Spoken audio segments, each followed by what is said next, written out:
The mountain winds howled with ancient fury as nature unleashed its most terrible storm in decades upon the Colorado Rockies. Within a lone cabin nestled against the unforgiving wilderness, a woman's scream pierced through the blizzard's roar.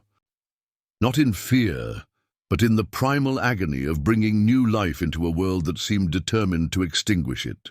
Miles away, a solitary figure paused on a ridge, his weathered face turning toward a thin column of desperate smoke barely visible through the whiteout.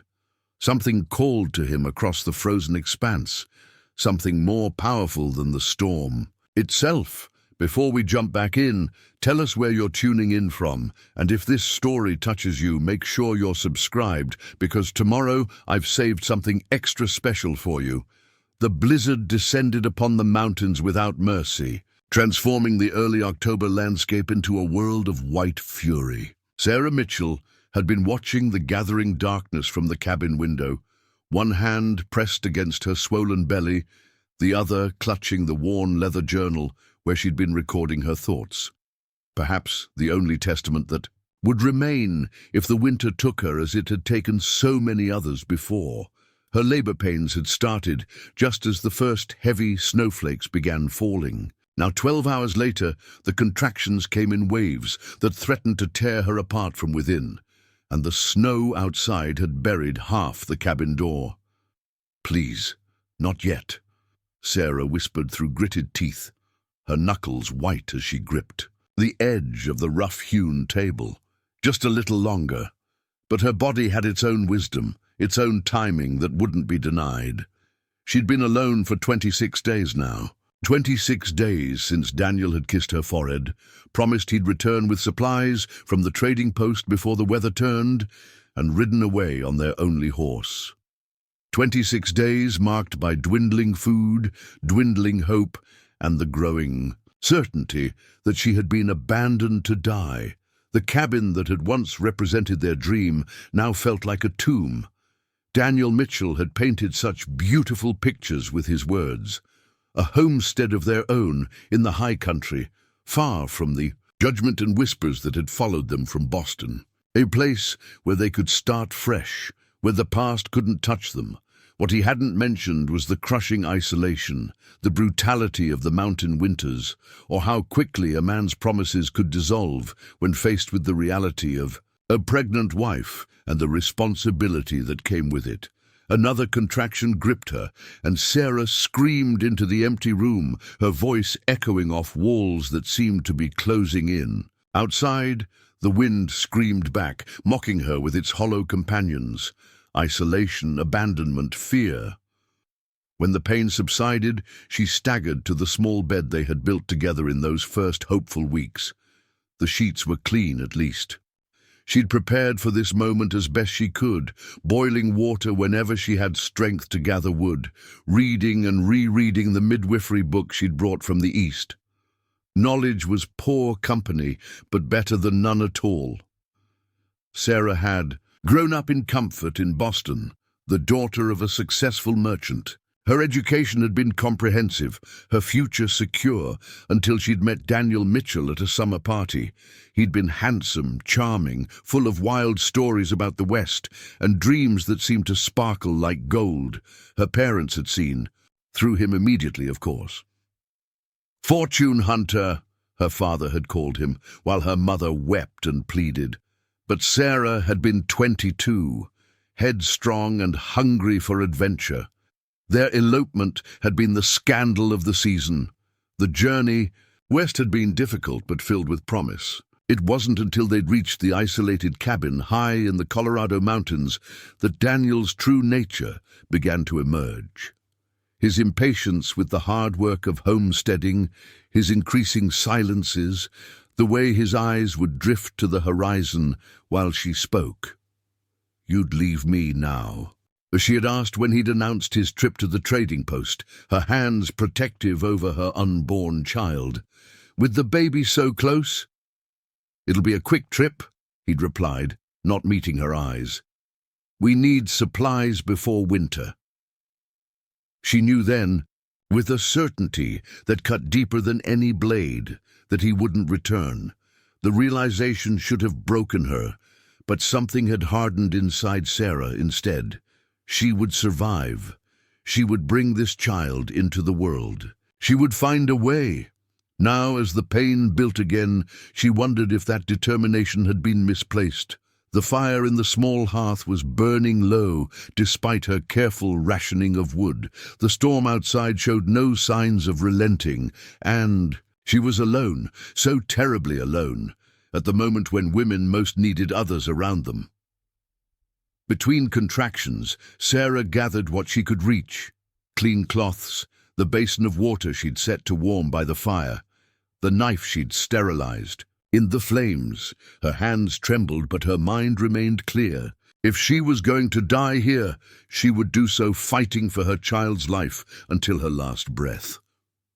When the urge to push became overwhelming, Sarah braced herself against the headboard. Sweat plastered her dark hair to her face despite the chill. In the cabin, she screamed again, not caring if the wilderness heard her defiance.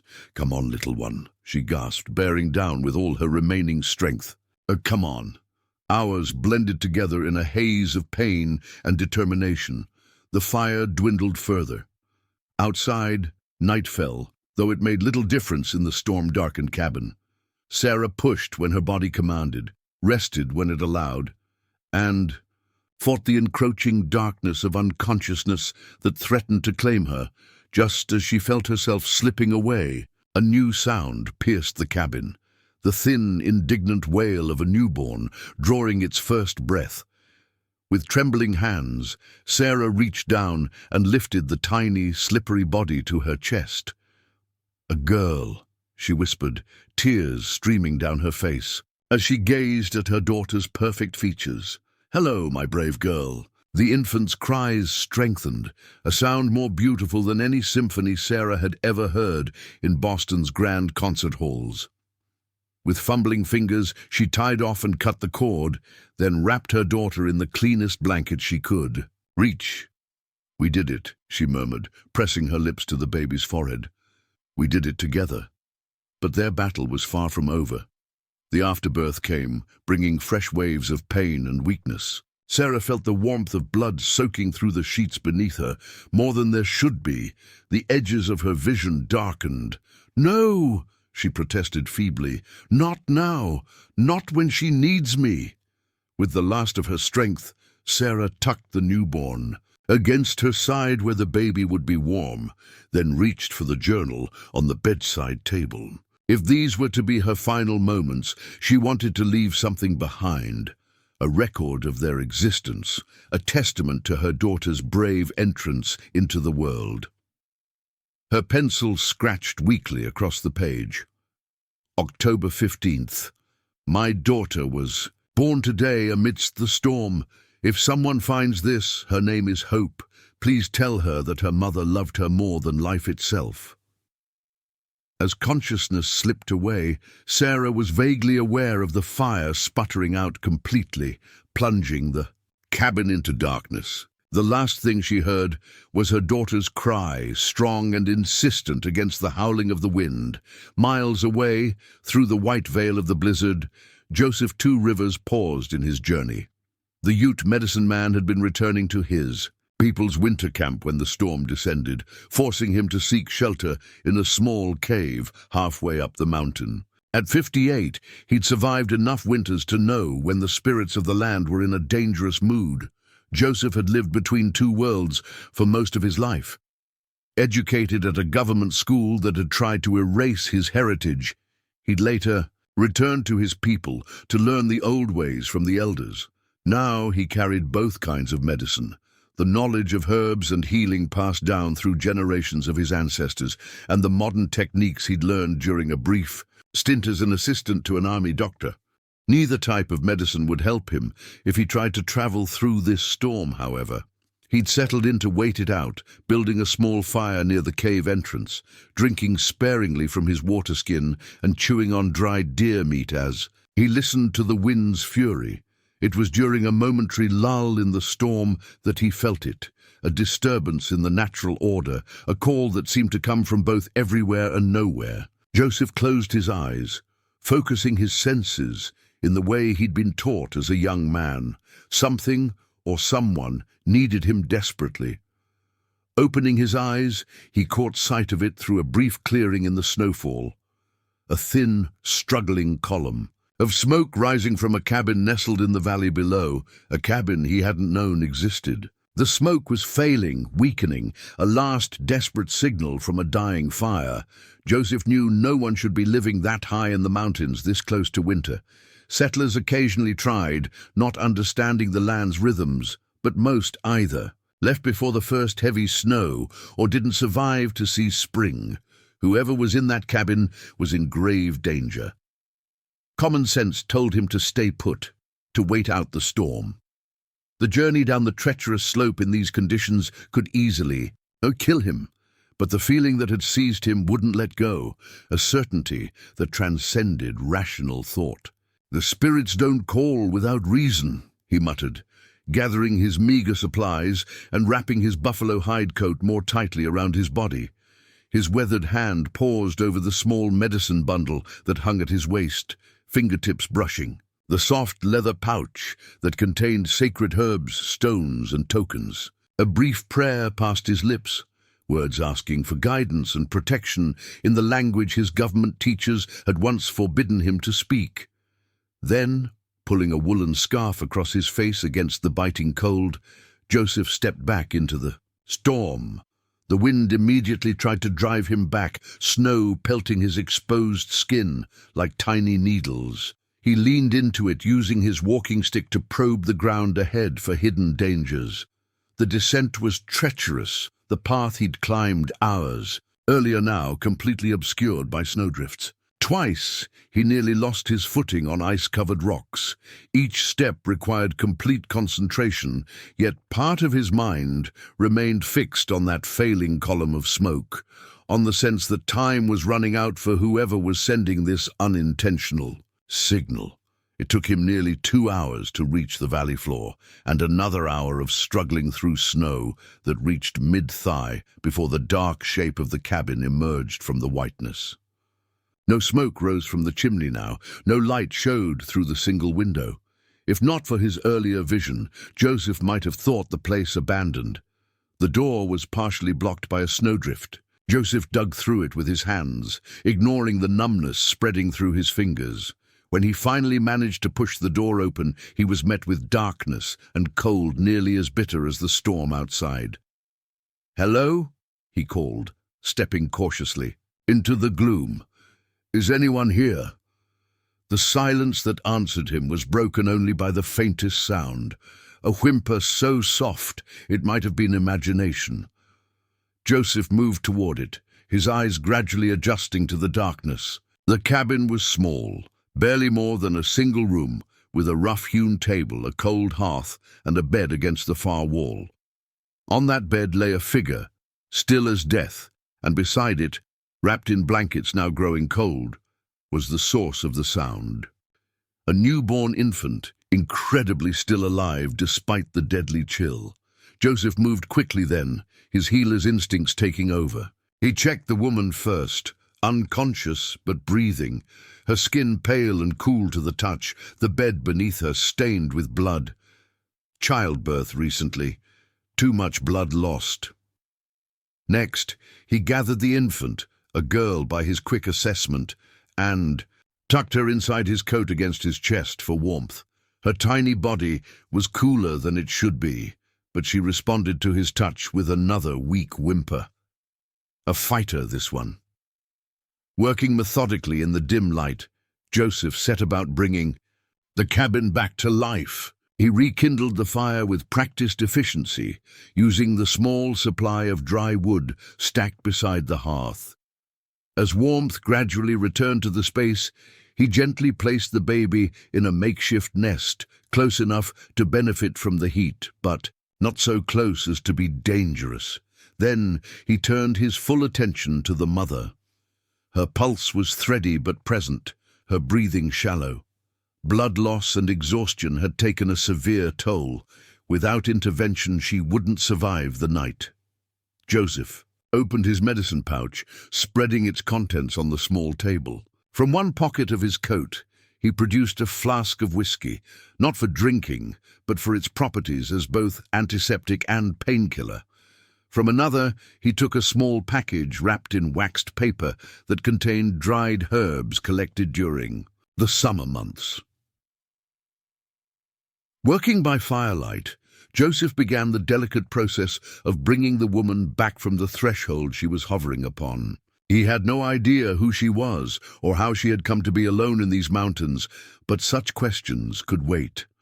For now, all that mattered was keeping both mother and child alive through the long night ahead, while outside the blizzard continued, its relentless assault upon the fragile shelter that held them. As he worked, Joseph found himself humming softly, an ancient healing song his grandmother had taught him, a melody older than the mountains themselves. The infant quieted at the sound, her tiny face turning toward his voice. And though the mother remained unconscious, something in her expression seemed to ease, as if somewhere in the darkness where she drifted, she too could hear the song calling her back to the world of the living. Preparing and narrating this story took us a lot of time, so if you are enjoying it, subscribe to our channel. It means a lot to us. Now back to the story. Dawn brought no relief from the storm. If anything, the blizzard had intensified overnight, shrouding the small cabin in a cocoon of white. Inside, Joseph Two Rivers tended his patients with the focused attention of a man who understood that death was merely waiting for his vigilance to falter. Sarah Mitchell drifted between consciousness and darkness, occasionally murmuring words that made no sense, names, perhaps, or fragments of prayers. The fever that had taken hold of her during the night showed no signs of breaking. Her skin burned beneath Joseph's touch as he gently bathed her forehead with melted snow. The infant, however, showed surprising resilience. Despite being born in circumstances that should have claimed her life, Hope, Joseph had found the name written in the journal by the bed, had a strong cry and a fierce grip. He had fashioned a cradleboard of sorts using materials found in the cabin, binding the baby securely in the traditional way of his people. Now she lay close to the fire, swaddled tightly, her tiny face the only part visible. "Your mother named you well," Joseph told her softly as he prepared a thin broth from the few supplies he'd found in the cabin's stores. "Hope is what we all need now." The cabin itself told a story Joseph had seen played out too many times before. Someone, the woman's husband he presumed, had built it with more haste than skill. The logs were poorly fitted, allowing the bitter wind to find entry at multiple points. The roof was sound enough, but the single window had been improperly sealed, and ice had formed along its edges, both inside and out. The hearth was adequate, but not placed for maximum heat efficiency. It was the dwelling of someone who had never faced a mountain winter before, someone who didn't understand that such carelessness was a death sentence when the snow began to fall. Joseph moved about the small space, taking inventory of what resources they had.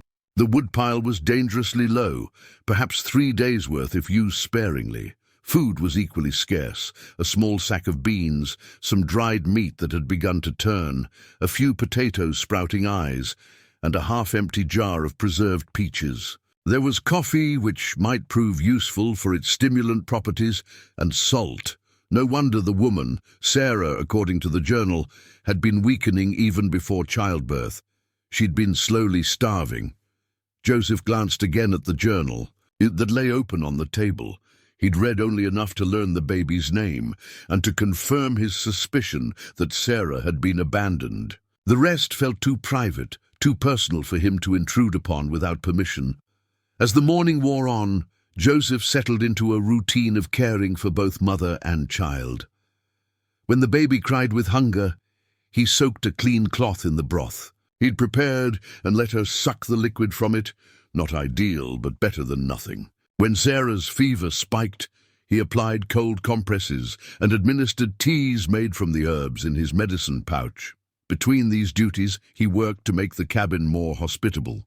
He packed snow against the outside walls for additional insulation. He used strips torn from an old blanket to seal the worst of the gaps between logs. He reorganized the meager supplies to create a more efficient work area. All the while, the storm raged on, and Joseph found himself calculating odds in his head. How long before the food ran out completely? How long before the wood was gone? How long before Sarah's fever either broke or took her permanently beyond his reach? Sometime in the late afternoon, as the early winter darkness began to close in, Sarah's eyes fluttered open. They were the deep blue of a summer sky, startling in her pale face. For a moment, they stared unseeing at the ceiling. Then they found Joseph, and fear replaced confusion. "Who?" Her voice cracked with dryness. Joseph moved slowly to her side, keeping his hands where she could see them. "My name is Joseph Two Rivers," he said gently. "I'm a healer. I found you and your daughter yesterday during the storm." "My daughter?" Panic flooded her features as memory returned. "Where is she? She's alive," Joseph assured her quickly. "She's right here." He gestured to the cradleboard near the fire. "She's strong, like her mother." Relief washed over Sarah's face, followed immediately by suspicion. "Why are you here? How did you find us?" It was a reasonable question, one that Joseph wasn't entirely sure how to answer. The truth, that he had been guided by something beyond ordinary senses, might frighten her further. Instead, he opted for a simplified version. "I was seeking shelter from the storm and saw the smoke from your fire," he said. "When I arrived, you were unconscious, and the baby was nearly cold. You had lost much blood." Sarah's hand moved weakly to her abdomen, feeling the bandages there. "You helped us," Joseph nodded. "I have training both as a medicine man among my people and in Western medicine. You're still very weak, but I believe you will recover if you rest and regain your strength." Sarah's gaze drifted to the window, where snow continued to accumulate. Against the glass. "The storm is bad," Joseph confirmed. "We cannot leave yet, even if you were strong enough. We must wait it out." A flash of something, resignation perhaps, or despair, crossed her features. "There's not enough food," she whispered. "I tried to make it last, but—" Her voice trailed off. "I have some supplies," Joseph told her, "and I know how to find food even in winter. We will manage." He wasn't entirely sure this was true, but panic would serve no purpose now. Sarah's eyes closed briefly, exhaustion evident in every line of her body. When she opened them again, there was a different question there. "My husband, have you seen any sign?" Joseph hesitated, wondering what would be kinder, false hope or honest assessment. He chose honesty. "No, there has been no sign of anyone else." "How long has he been gone?" 27 days now," Sarah replied, her voice hollow. "He said he'd be back before the first snow." A bitter smile touched her lips. "I think I knew he wasn't coming back even as he rode away." Before Joseph could respond, a thin cry came from the cradle board. Sarah's head turned toward the sound, her body attempting to rise before Joseph gently pressed her back against the pillow. "Don't try to get up yet," he cautioned. "You're too weak. I'll bring her to you." He lifted the tiny bundle carefully, supporting the newborn's head as he placed her in Sarah's trembling arms. The moment was private, sacred, a mother seeing her child clearly for the first time. Tears spilled from Sarah's eyes as she counted. Fingers and toes traced the delicate curve of the baby's cheek and pressed a kiss to the downy head. "Hello, Hope," she whispered. "I'm your mother." Joseph moved away, giving them space for this reunion. He busied himself at the hearth, adding precious wood to the fire and stirring the remains of the broth. Behind him, he could hear Sarah's soft murmurs as she spoke to her daughter, words too quiet to distinguish, but filled with the timeless emotion of a mother's love. When he turned back, Sarah was attempting to nurse the infant, her face pinched with concern. "She's not. I don't think I have enough milk," she said, the admission clearly painful. Joseph approached, examining both mother and child with a clinical eye. "Your body has been through much trauma, and you haven't had proper nourishment," he explained. "The milk will come more readily as you recover your strength. For now, I've been feeding her broth by cloth. It's not ideal, but it will keep her alive until your body can provide what she needs." He demonstrated the technique, soaking a clean rag in warm broth and letting Hope suck the liquid from it. The baby accepted this substitute with more patience than might be expected from one so new to the world. "You've done this before," Sarah observed, watching his capable hands. "I've delivered many babies and helped many mothers," Joseph confirmed. "Among my people, a medicine man must know women's medicine as well as men's. All healing comes from the same source." As the evening deepened into night, Sarah drifted in and out of sleep, her body demanding the rest it needed to heal. Joseph maintained his vigil, alternating between caring for his patients and tending to the practical necessities of their survival. During one of Sarah's wakeful periods, she asked, "Why would you help strangers, especially people like us, who have taken your people's land?" Joseph considered the question carefully before answering. "The land belongs to itself," he said finally. "We are all just passing through, borrowing its bounty for a time. As for why I help, healing is my purpose. The Great Spirit doesn't ask me who deserves healing and who doesn't. All life is sacred, even those who have done wrong." Sarah's voice was barely audible. "Especially those," Joseph replied. "They need healing most of all." Sarah turned her face away, but not before Joseph caught the gleam of tears on her cheeks. Whatever burden of guilt she carried, it was not his place to judge it. The night passed slowly, marked by the baby's periodic cries and Sarah's fitful sleep. Outside, the wind seemed to be lessening, though the snow continued to fall. By morning, Joseph estimated there must be at least 4 feet of accumulation around the cabin, effectively trapping them until either a thaw came or they could fashion snowshoes. Sarah was stronger the next day, able to sit propped against the headboard and hold Hope for longer periods. The fever had broken sometime during the night, leaving her weak but clear-headed. As Joseph prepared a thin porridge from the remaining beans, she watched him with growing awareness. "You said you're a medicine man," she said finally. "Are you from nearby?" Joseph stirred the pot, considering how much to share. "My people, the Ute, have winter camps in the valleys below. I was returning from gathering late-season medicines when the storm caught me. Will they be looking for you?" "No, I often travel alone for many days. They won't worry yet." This wasn't entirely true. Joseph suspected the camp would be concerned by his absence during such a severe storm, but he didn't want to add to Sarah's burdens. Sarah adjusted Hope in her arms, wincing slightly at the movement. "I don't know how to thank you," she said quietly. "We would have died without your help." Joseph brought her a small portion of the porridge. "Eat, regain your strength. That is thanks enough." As Sarah ate, slowly and with evident effort, Joseph took the opportunity to evaluate their situation more thoroughly. The storm showed signs of abating, but the temperature was dropping further. The woodpile would be depleted within 2 days at their current rate of consumption. The food would last perhaps 3 days, if strictly rationed. Most concerning was the baby's need for proper nourishment. While Sarah's milk was beginning to come in, it wasn't sufficient yet, and the broth was a poor substitute for the nutrition an infant required. They needed help, and soon.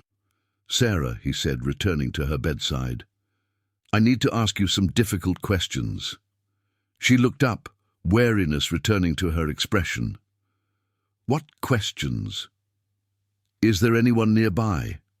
Any neighbors who might be able to help us?" She shook her head slowly. The closest homestead is 15 miles east, the Andersons. I've never met them, but Daniel mentioned them once. The trading post is 30 miles south. And no one knows you're here alone? No one who might come looking? A bitter smile touched her lips. No one even knows I exist up here, I suspect. Daniel? She hesitated, then continued with a resigned sigh.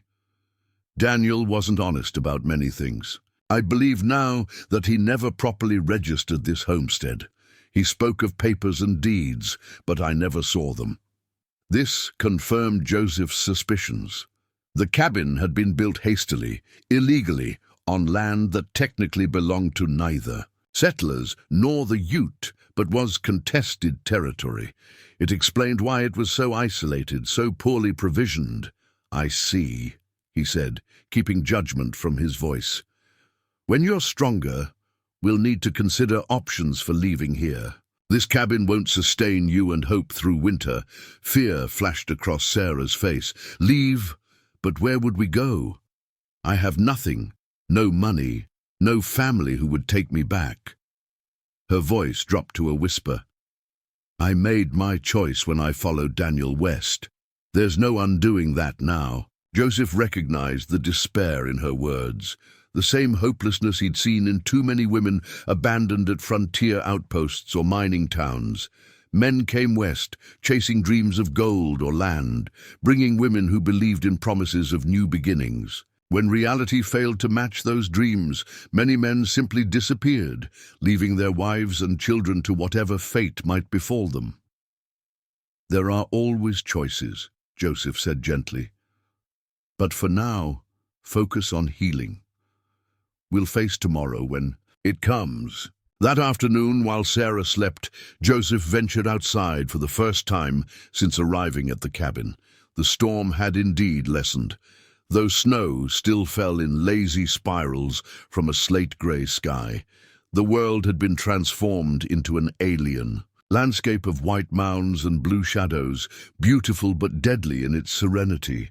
Joseph moved carefully around the perimeter of the cabin, assessing what resources might be available. Under a poorly constructed lean-to, he discovered a rusted axe head with a cracked handle and a bow saw with several missing teeth.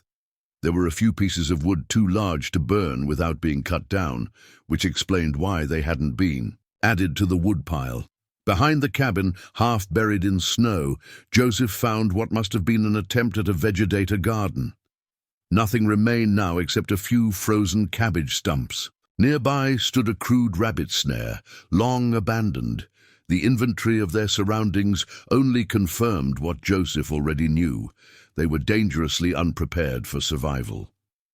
Daniel Mitchell had not only abandoned his wife and unborn child, he had left them in conditions that all but ensured their deaths. As Joseph repaired the axe handle using sinew from his own supplies and begun the laborious process of cutting the larger wood pieces, his mind worked through possible solutions. The nearest settlement was too far to reach in Sarah's condition, especially with a newborn, in these weather conditions. His own people's winter camp was closer, perhaps a day's journey in good weather, but even that would be challenging. And then there was the question of reception. While Joseph had standing among his tribe, bringing back a white woman and her baby would be complicated at best. Relations between settlers and the Ute were strained, with broken treaties and encroachment creating deep mistrust on both sides. Yet what choice did they have? The cabin was a death trap, a temporary shelter not designed to withstand the full fury of a mountain winter. Without adequate food, medicine, and fuel, Sarah and Hope would not survive until spring. By the time Joseph returned inside, arms laden with the wood he'd managed to process, he had made a decision. As soon as Sarah was strong enough to travel, perhaps in 3 or 4 days, they would attempt to reach the Ute winter camp. It would be dangerous, but remaining in the cabin presented an even greater threat. He found Sarah awake and sitting on the edge of the bed, her face pale with exertion. Hope lay in the makeshift crib he'd constructed, sleeping peacefully. "You shouldn't be up," Joseph said, setting down the wood beside the hearth. "I can't lie there forever," Sarah replied, her jaw set with determination. "My daughter needs me to be strong now." Joseph recognized the steel beneath the exhaustion in her voice. This woman had survived childbirth alone in a blizzard. She would not surrender easily to circumstance. "Very well," he conceded, "but start slowly. Your body needs time to heal." As he built up the fire with their precious new supply of wood, Sarah watched him with clear eyes for the first time since he'd found her. "You went outside," she observed. "How bad is it?" "The storm is easing," he told her, deciding that honesty was necessary now. "But our situation remains difficult. The supplies here won't last long, even with careful rationing." Sarah nodded. "Unsurprised?" "I know. I've been watching the stores dwindle for weeks." She hesitated, then asked, "What do you suggest we do?" Joseph met her gaze directly. "When you're stronger, in a few days if your recovery continues well, we should try to reach my people's winter camp. It's perhaps 15 miles from here, following the river valley." Fear and uncertainty flickered across her features. "Your people, would they accept us?" It was a valid question, one Joseph had been wrestling with himself. "I cannot promise it will be easy," he said carefully. "There is much history between your people and mine, much pain on both sides. But I have some standing as a healer. And no one would turn away a mother and newborn to die in the snow. We would find shelter, at least until spring allows for safer travel." Sarah absorbed this, her hands twisting in the worn fabric of her nightdress. "And if we stay here?" Joseph didn't soften the truth. "Then we pray for an early thaw, because the winter will claim us otherwise." She was silent for a long moment, her gaze turning to the window where the endless white pressed against the glass. When she looked back at Joseph, there was a new resolve in her eyes. "Then we'll go to your people," she said simply. "And I'll accept whatever reception awaits us there." Hope stirred in her crib, a small sound like a question. Both adults turned toward her, their shared concern for this tiny life transcending the vast differences in their backgrounds and experiences. In that moment, something shifted between them. Not friendship exactly, but a partnership born of necessity and mutual respect. They were no longer simply rescuer and rescued, but two people facing an uncertain future together, bound by their determination to ensure that the small flame of life named hope would continue to burn brightly. Outside, the snow continued to fall, but more gently now, as if the storm too had exhausted its fury. Night was approaching again, bringing with it the bone-deep cold that only those who have wintered in the high mountains truly understand. Joseph added another precious log to the fire, knowing that the warmth it provided was worth the dwindling supply. They had decisions to make, preparations to complete, and strength to rebuild. But for now, the soft glow of the hearth pushed back the darkness, creating a small island of life in the vast, frozen wilderness that surrounded them. The third day brought a temporary reprieve from the storm. The sky cleared to a brilliant, painful blue, and the sun transformed the snow-covered landscape into a dazzling expanse that hurt the eyes to behold. Joseph stood on the cabin's small porch, breathing deeply of the crisp air while assessing the changed terrain around them. What had been familiar paths and landmarks was now an alien topography of drifts and shadows. The trail that would lead them to safety was buried beneath 4 feet of snow, and without proper equipment, traversing it would be nearly impossible. However, the clear weather offered an opportunity he couldn't ignore. "I need to hunt," he told Sarah when he returned. Inside, she was sitting in the room's single chair, hope cradled against her chest. Both mother and daughter looked stronger today. Sarah's color had improved, and Hope had begun to nurse more effectively as Sarah's milk increased. "Hunt? Is that even possible with all this snow?" Sarah asked, adjusting the blanket around Hope's tiny head. It won't be easy, Joseph admitted, but the game will be moving now that the storm has paused. They're hungry too. He gathered his few hunting implements, a knife, a coil of thin rope, the repaired snares he'd been working on. If I'm successful, we'll have meat to restore your strength and to smoke for the journey ahead. Sarah watched his preparations, her expression thoughtful. You've mentioned your people several times, she said finally, but you haven't really told me about yourself, why you were alone in the mountains during a blizzard. Joseph paused, considering how much to share. In his experience, white settlers rarely wanted to know about Indian lives beyond what confirmed their existing beliefs. But the question seemed genuine, born perhaps of the intimacy forced upon them by circumstance. I walk between worlds, he said, settling on the hearth across from her.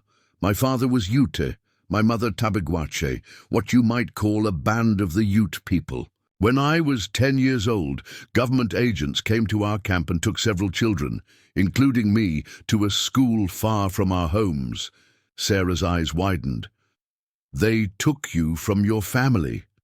They believed they were saving us, Joseph said, without bitterness, but without illusion. Saving our souls by teaching us your language, your customs, your God. They gave me a new name, Joseph Rivers, cut my hair, punished me when I spoke my own language. That's horrible, Sarah whispered. It was their way, Joseph replied simply. I learned to read, to write, to calculate numbers, to recite your Bible. I learned about your medicines too. A teacher there saw I had a gift for healing and taught me what he knew. How long were you there? 8 years. When I was 18, they said I was civilized enough to leave. They wanted me to go east, to work as an interpreter or continue studies as a medical assistant. Joseph's hands worked automatically as he spoke, checking the knife's edge against his thumb. Instead, I returned to my people, found those who remained of my family, learned the old ways that had been kept alive despite all attempts to erase them. Hope made a small sound, and Sarah shifted her to the other breast with practiced gentleness. And your family? Did they accept you back? A shadow crossed Joseph's weathered features. My father died while I was away. My mother... He paused. She didn't recognize the person who returned. I spoke differently, thought differently, had forgotten many of our traditions. It took years before I found my place again. And did you find your place? Joseph considered the question, his dark eyes reflecting the dancing flames in the hearth. I found a purpose. As a healer, I can serve my people using both kinds of medicine. I travel between our camps and sometimes to settlements where Indians are allowed. I gather plants that heal, knowledge that sustains. Is that why you were in the mountains, gathering medicines? Partly, Joseph acknowledged, but also seeking answers. He met her gaze directly. Like you, I lost someone. My wife Clara died last spring from the coughing sickness that came through our camp. Since then, I've found it easier to walk alone than to remain in one place with memories. Sarah's expression softened with recognition. I'm sorry, she said simply. Joseph nodded, accepting her sympathy without elaboration. He rose, gathering his hunting tools. I should go while the light is good. I won't venture far, but I may be gone for several hours. Will you be all right? We'll manage, Sarah assured him, her voice stronger than it had been since he'd found her. Be careful out there. Joseph paused at the door, struck by the domesticity of her concern. It had been a long time since anyone had asked him to be careful, a long time since his return mattered to another soul. The feeling was both familiar and strange, like a half-remembered dream. I will return before dusk, he promised, and stepped out into the blinding white. Hunting in deep snow without snowshoes was arduous work. Joseph moved slowly, conserving energy, following the subtle signs that indicated animal pathways beneath the surface. He set snares where rabbit tracks converged, constructed a deadfall trap near a stand of pines where deer might shelter, and carefully approached a frozen stream where he suspected larger game might come to break through the ice for water. His patience was rewarded mid-afternoon when a young buck, thin from winter's scarcity but still substantial, cautiously emerged from the tree line. Joseph remained motionless, controlling even his breathing as the animal approached the stream. His bow was back at the Ute camp. Here he had only a knife and his wits. The deer sensed something amiss, raising its head to test the air. Joseph remained perfectly still, having positioned himself downwind. Finally, hunger overcame caution, and the buck moved toward the stream. Joseph struck with the silent efficiency of a lifetime hunter, his movement so swift and precise that the deer barely had time to register the danger before the knife found its mark. A quick, clean kill, respectful of the animal's sacrifice. "Thank you, brother," Joseph murmured in his native tongue, placing his hand on the deer's still warm flank. "Your life will sustain others." Processing the deer in the field would be challenging without proper tools, but dragging the entire carcass back through deep snow would be impossible. Joseph worked methodically, using his knife to dress the animal and separating the most valuable portions of meat. He wrapped these in the deerskin itself, creating a makeshift bundle that could be transported more easily. By the time he began the trek back to the cabin, the sun was already settling toward the western peaks. The temperature dropped rapidly with its descent, reminding Joseph that their clear weather was likely temporary.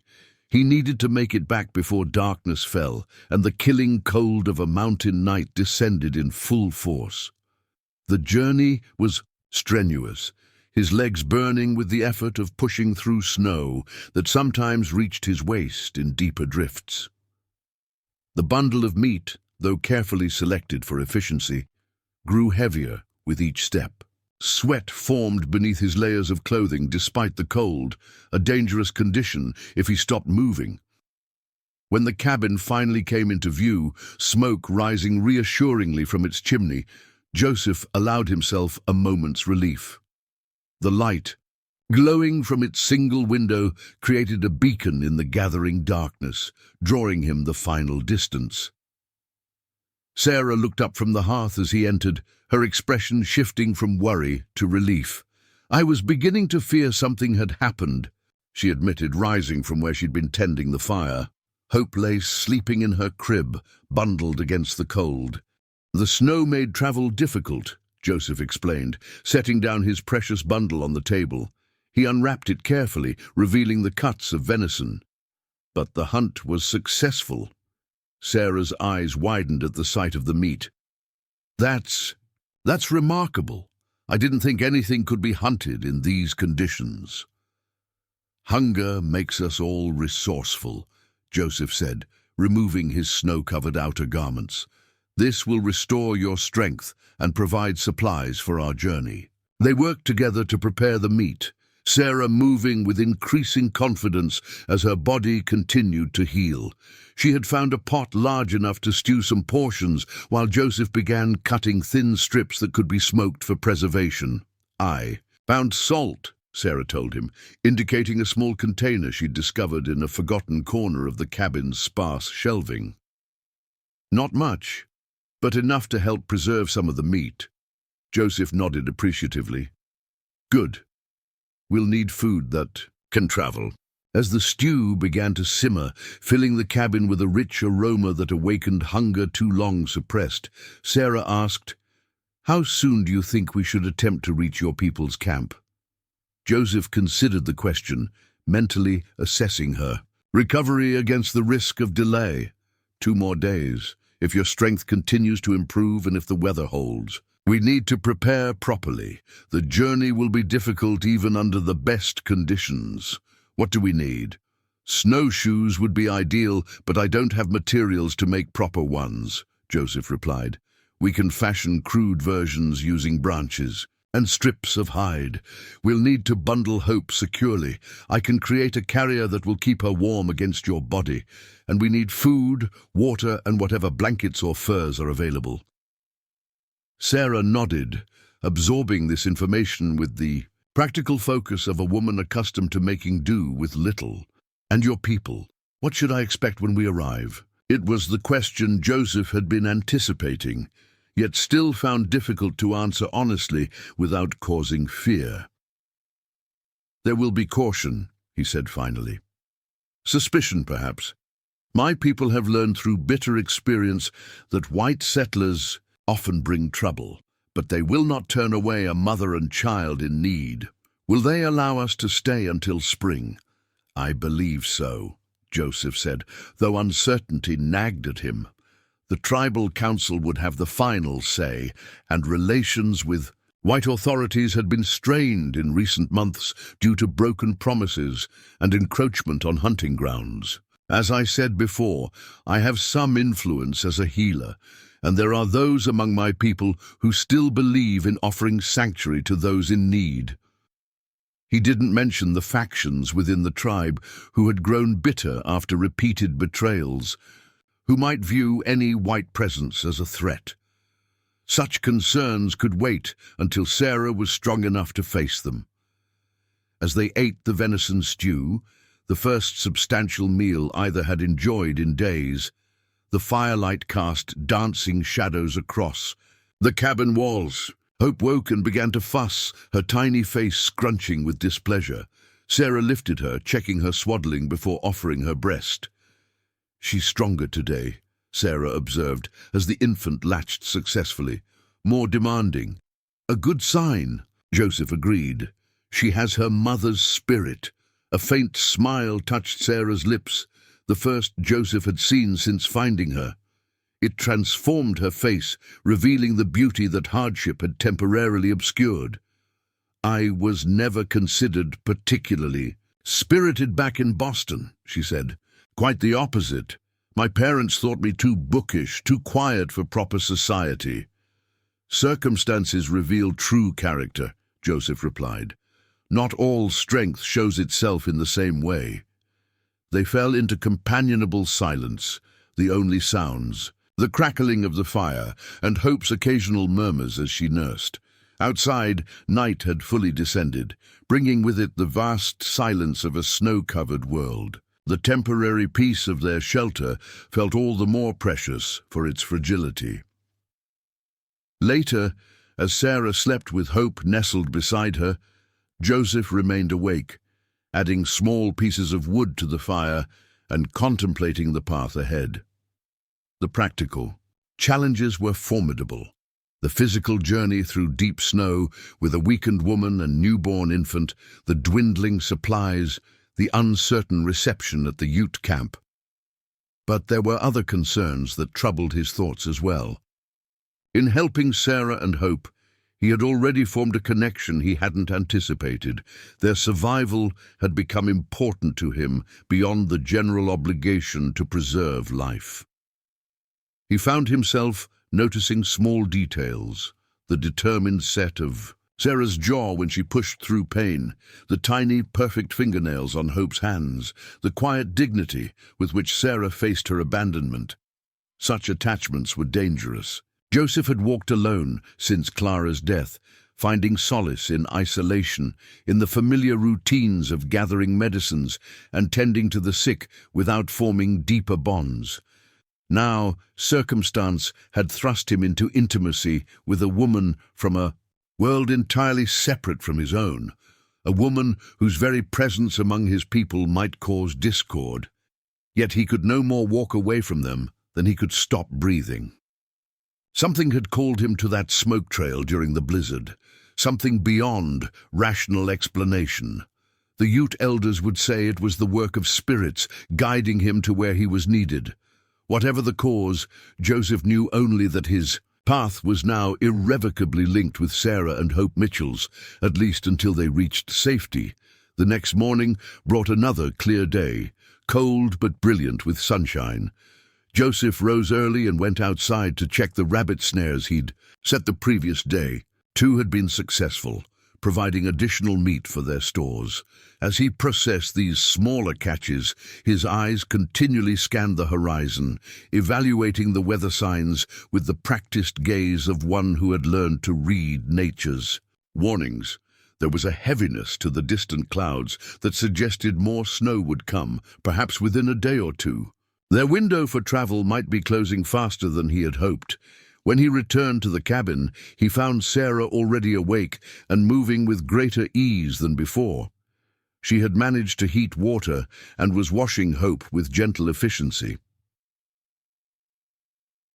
"The color of the sky has changed," she said without preamble, showing that she too had been observing the weather signs. "Does that mean more snow?" Joseph nodded, impressed by her perception. "Yes, I think we have one day of clear weather, perhaps two at most."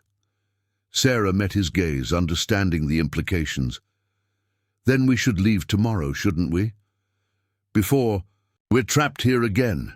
"Your strength," Joseph began, "is returning," she finished firmly. "Not completely, but enough. I can walk, especially if we fashion those snowshoes you mentioned.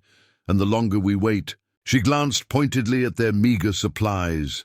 Joseph studied her, seeing the determination beneath the lingering pallor of her complexion. "It will be difficult," he warned. 15 miles through deep snow, with temperatures well below freezing. We would need to camp for one night along the way." "I understand," Sarah said quietly, "but staying means certain death when supplies run out. At least this way, Hope has a chance." She looked down at her daughter, her expression softening. "That's all that matters now." Joseph recognized the resolve of a mother protecting her child, perhaps the most formidable force in nature. He nodded once. Decision made. "Then we prepare today and leave at first light tomorrow." The day passed in focused activity.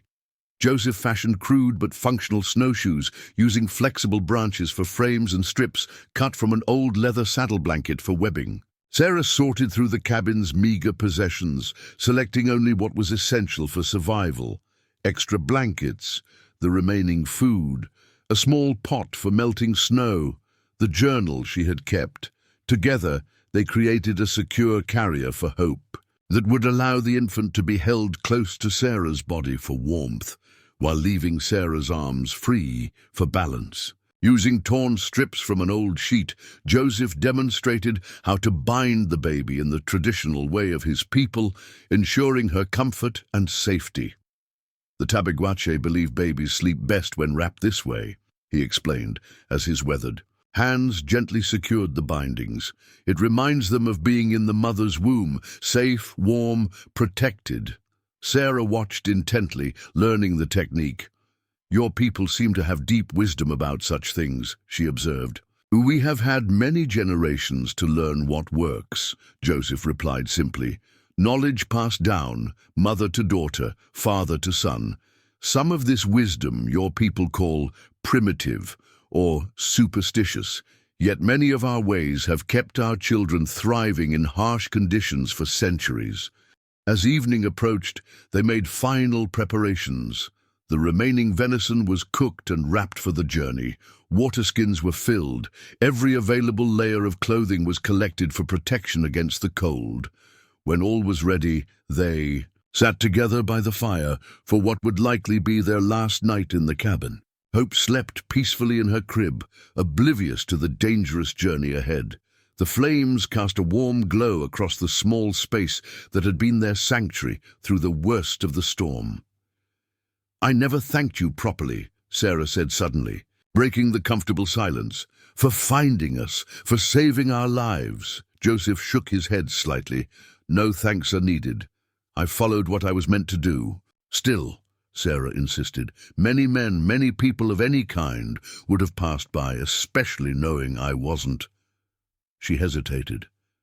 "Knowing I wasn't one of your people." Joseph considered this, his dark eyes reflecting the firelight. "Perhaps that is the problem with the world," he said finally. "Too many see differences first, common humanity second. We draw lines on the earth and say, this side is mine, that side yours. We create divisions based on skin, language, beliefs. But the snow falls on all equally. The cold kills without asking what god you worship or what language you speak. He gestured toward Hope's sleeping form, and new life comes into the world the same way, regardless of who the parents might be. Some things transcend the boundaries we create. Sarah's eyes glistened with unshed tears in the firelight. I wish more people understood that. As do I, Joseph said softly. As do I. They retired early, knowing the journey ahead would demand all their strength. As Sarah settled beside Hope, pulling blankets close against the night's deepening chill, Joseph banked the fire carefully to maintain heat through the darkest hours. Tomorrow would test them all, man, woman, and infant, against the unforgiving wilderness that surrounded their fragile shelter. Outside, the stars emerged in the crystal-clear sky, brilliant pinpricks of light in the vast darkness. There, cold beauty offered no warmth, no comfort, merely a distant witness to the small drama of survival playing out in the isolated cabin below. Dawn came with breath-stealing cold, the kind that turns exhaled air into crystalline clouds and freezes. Moisture on eyelashes. Joseph woke before first light, adding the last of their firewood to the coals, and preparing a small but nourishing breakfast of venison and the remaining beans. They would need all possible strength for the journey ahead. Sarah emerged from sleep. Slowly, her face momentarily peaceful, before awareness of the day's challenge registered in her eyes. Hope stirred against her, small fists waving in protest at the chill beyond their shared blankets. "It's time?" Sarah asked, though she already knew the answer. Joseph nodded. "We should leave within the hour. The weather may hold today, but I don't trust tomorrow." They ate in silence, each absorbed in private thoughts about the journey ahead. When the meal was finished, Joseph helped Sarah secure Hope in the carrier they had fashioned. The infant complained initially at being bound so tightly, but soon settled as she felt her mother's familiar warmth against her. "She's perfectly placed," Joseph assured Sarah, adjusting the final wrappings. "Close to your heart where she'll stay warmest, but protected from the wind." Sarah nodded, her face a mixture of determination and fear. Will she be able to breathe properly? Yes, this method has carried thousands of babies safely through winters far harsher than this one. He helped Sarah into her coat, a man's garment, likely Daniel's, far too large but better for layering. "Remember what I showed you about feeding her during brief stops. The journey will take all day and part of tomorrow, so we'll need to care for her needs along the way." Sarah's chin lifted slightly, a gesture Joseph had come to recognize as her gathering courage. "We're ready." Joseph did a final sweep of the cabin, gathering their small bundle of supplies. There was little to take. Some food, an extra blanket, the pot for melting snow, the flint and steel for fire-making, Sarah's journal, and a crude map he had drawn showing their route. Everything else would have to be left behind. As they stepped outside into the biting cold, Sarah paused for a moment, looking back at the small cabin. For all its inadequacies, it had been her home, the place where her daughter had entered the world. Leaving meant accepting that that chapter was truly over, that Daniel was not coming back, that she was now entirely responsible for forging a new path. "We won't return here," Joseph said softly, understanding her hesitation. "I know." Sarah turned away from the cabin, her gaze settling on the vast white landscape ahead. "Lead on." The first hour tested Sarah more severely than either had anticipated, though the improvised snowshoes prevented them from sinking completely into the deep drifts. Walking with them required a specific gait that used unfamiliar muscles. Joseph set a deliberately slow pace, watching Sarah carefully for signs of fatigue. "We need to rest," he said, when he noticed her breathing becoming labored, her steps increasingly uneven. "I can continue," she insisted, though her pale face and trembling limbs suggested otherwise. 5 minutes only," Joseph replied firmly. "Check on Hope, drink water, then we continue." Sarah didn't argue further, sinking gratefully onto a fallen log that Joseph brushed clear of snow. She unwrapped Hope enough to see that the baby was sleeping peacefully, her tiny face flushed with healthy warmth against her mother's body. "She's fine," Sarah reported with obvious relief. "Not even awake." Joseph nodded, using the brief stop to survey their surroundings and the sky above.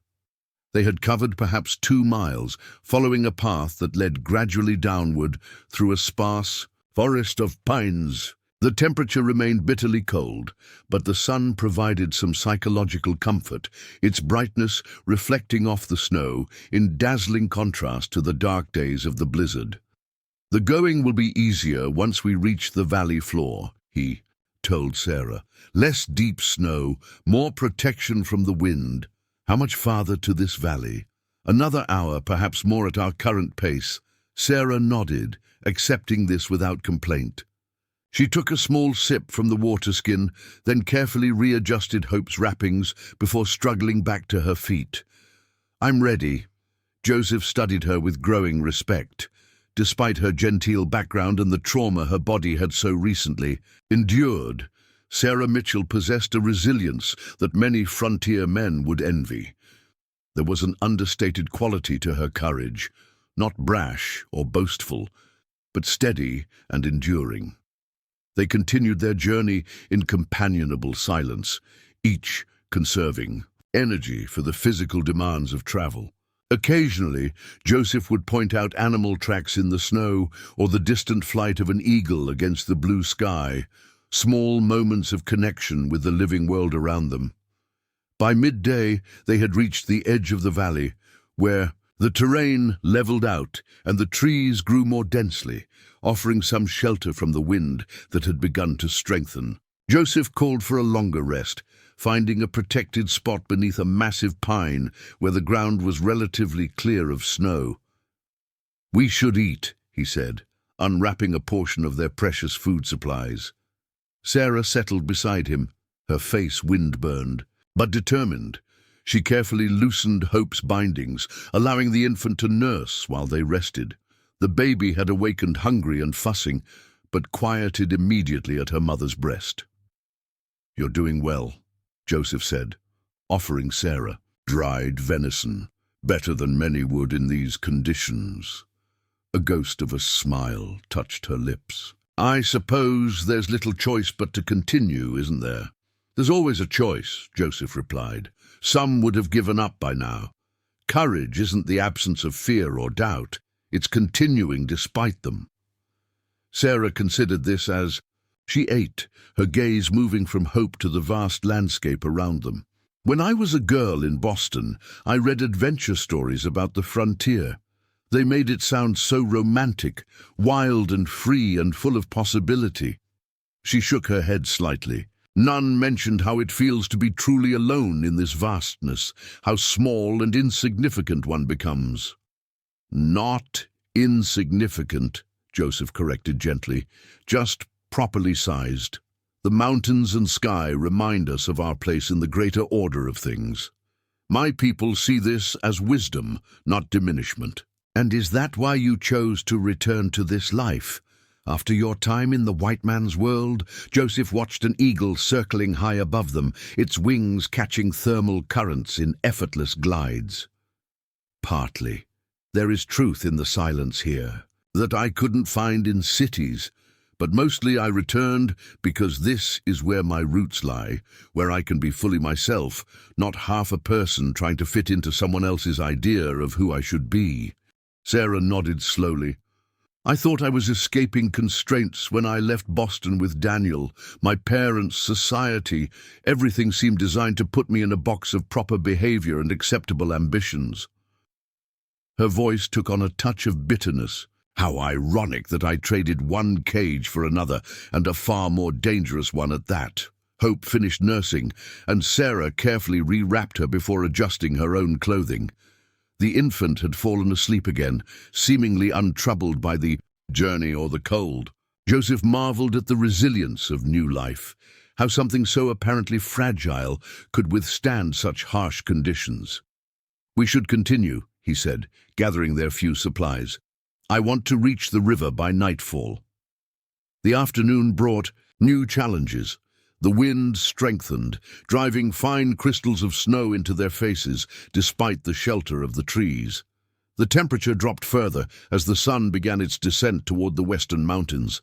Sarah's pace slowed noticeably, though she made no complaint and refused Joseph's offers of more frequent rests. "We need to reach the river," she said simply, pushing forward with stubborn determination.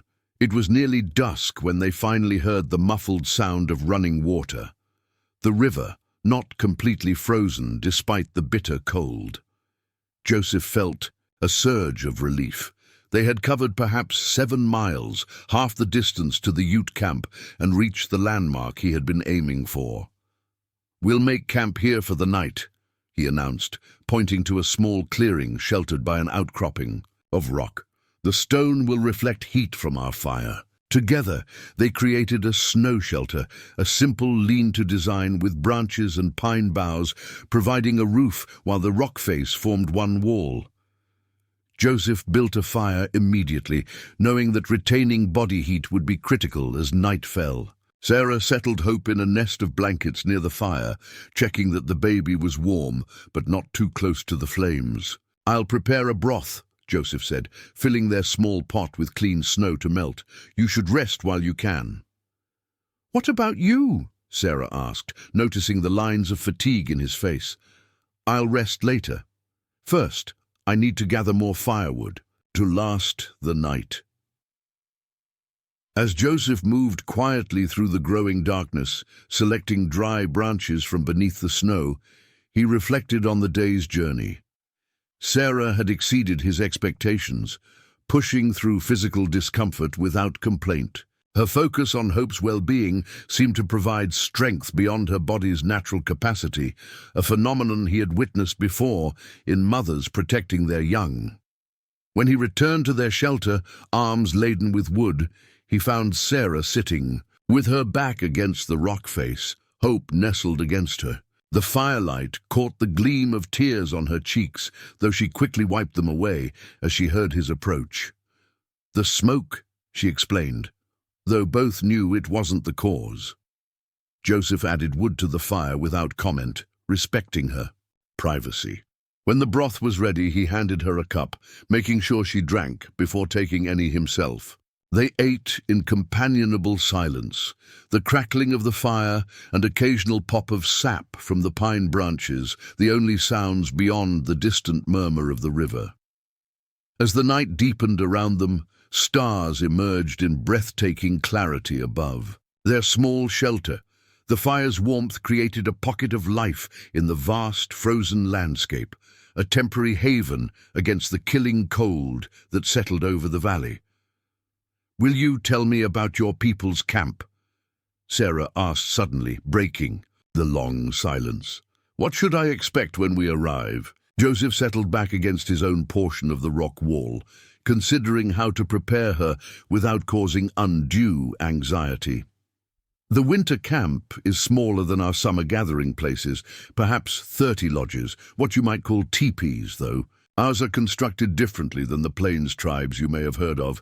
Each lodge houses an extended family group, and they stay in one place through the winter." "Yes, until the thaw. The camp is placed in a sheltered valley near good hunting and water. There are established routes to gather wood and other necessities." He paused, choosing his next words carefully. "When we arrive, I will speak first with the Council of Elders. They will decide where you and Hope will stay." Sarah's expression tightened slightly. "Will we be welcome?" "You will be given shelter," Joseph assured her. "Food, protection from the elements. But I won't pretend there won't be caution. Perhaps even some hostility from certain individuals. My people have suffered much at the hands of white settlers." Trust is not easily given. I understand, Sarah said quietly. In your position, I would feel the same. Her acknowledgement, free from defensiveness or entitled indignation, impressed Joseph. Many white people he had encountered refused to recognize the valid reasons behind Indian wariness, expecting instead to be greeted with gratitude merely for deigning to interact as equals. There are good people in the camp, he continued. Women who will help with hope, who understand what it means to bring new life into the world. Focus on them, on learning from them. Show respect for our ways without abandoning your own. That is the path to acceptance. And you? Sarah asked, her blue eyes reflecting the dancing flames. Will you remain with us when we reach the camp? Or will our paths diverge? The question caught Joseph unprepared, touching on thoughts he had been avoiding. In truth, he had been considering this very issue as they traveled. What his responsibility to Sarah and Hope would be once they reached. Safety. Custom and caution suggested he should maintain distance after ensuring their basic needs were met. Yet something deeper, something he was reluctant to examine too closely, resisted the idea of simply walking away. I will make sure you are settled, he said finally. After that, I have duties as a healer, obligations to various families within the tribe. Sarah nodded, accepting his non-answer with the same dignity she had shown throughout their journey. Of course, you've already done far more than could be expected. An uncomfortable silence settled between them, broken only when Hope began to fuss, hungry again. Sarah attended to her daughter's needs, and Joseph busied himself adding wood to the fire, each retreating into private thoughts. Later, as Sarah slept with Hope secure against her, Joseph kept watch, periodically scanning the darkness beyond their small circle of firelight. The cold had deepened to the bone-aching intensity that often precedes dawn in the mountains. His breath formed ice crystals in his beard, and even near the fire, the chill seemed to penetrate to his core. Yet physical discomfort was the least of his concerns.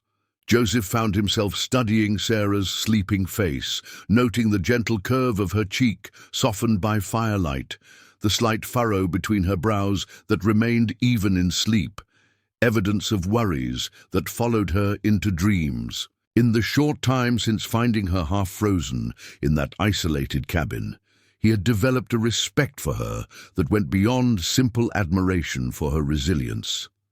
There was an authenticity to Sarah Mitchell that Joseph had rarely encountered in his interactions with white society. She carried her fears and vulnerabilities openly, neither hiding behind false bravado nor collapsing into helplessness. She acknowledged her limitations while pushing beyond them. She asked questions and actually listened to the answers, absorbing new perspectives without defensiveness. These qualities were dangerous to notice. Joseph had protected himself since Clara's death by avoiding connections that could lead to further loss. His role as healer allowed him to care for others while maintaining emotional distance, treating bodies and sometimes spirits, but rarely engaging with complete persons. Sarah and Hope threatened that careful separation.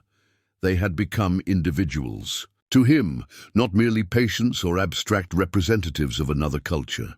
Their survival mattered in ways that extended beyond his professional obligation as a medicine man or his ethical duty as a fellow human being.